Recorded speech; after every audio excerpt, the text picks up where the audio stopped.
Guys, welcome my to channel short समय में आपका स्वागत है। आपका समीर भाई ले गया है अपने ट्रेंडिंग स्टार खेसारी लाल का, जिनको दबंग स्टार भी कहते हैं। हमेशा उनके बारे में हम गाने के बारे में बात किए हैं और उनका स्टेज शो के बारे में। आज हम बहुत दिन के बाद में उनका फ़िल्म के बारे में बात करने वाला है आप सभी के बीच में।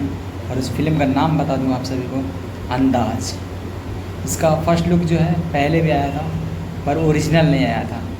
कल जो है ओरिजिनल फ़ोटो आया और मेरे को कल टाइम नहीं मिल पाया वीडियो बनाने के लिए, इसलिए आज आप सभी के लिए वीडियो बनाया हूँ। तो इस वीडियो को फुल वॉच कीजिए, फुल देखिए, इसमें क्या क्या बात बताया हूँ आप लोग। और अंदाज़ फिल्म में देख लीजिए, यहाँ पे उसका फ़ोटो मैं लगा रहा हूँ और चल रहा है इसका फ़ोटो। देखिए खेसारी लाल का लुक जो है पूरा चेंज है इसमें। और ये फ़िल्म को मतलब बता दूँ, ये फ़िल्म कब रिलीज़ होगा अपने सिनेमा हॉल में अपने घर के पास, तो आप सभी को बता दूँ मैं, दशहरा में ये फ़िल्म लगेगा। और ये फ़िल्म में खेसारी लाल का बहुत ही लुक चेंज है, जैसे रंग दे बसंती में था में भी लुक चेंज है। और ये फ़िल्म बहुत ही अच्छा है और खेसारी लाल बहुत ही ज़्यादा मेहनत कर रहे हैं अपने भोजपुरी को आगे बढ़ाने के लिए।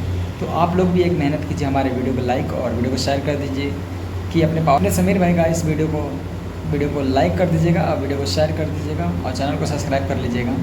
हम ऐसे से अपडेट लाते रहते हैं। तो ये वीडियो आप लोगों को कैसा लगा कमेंट कीजिए और मिलते हैं नए वीडियो में नए धमाके के साथ में।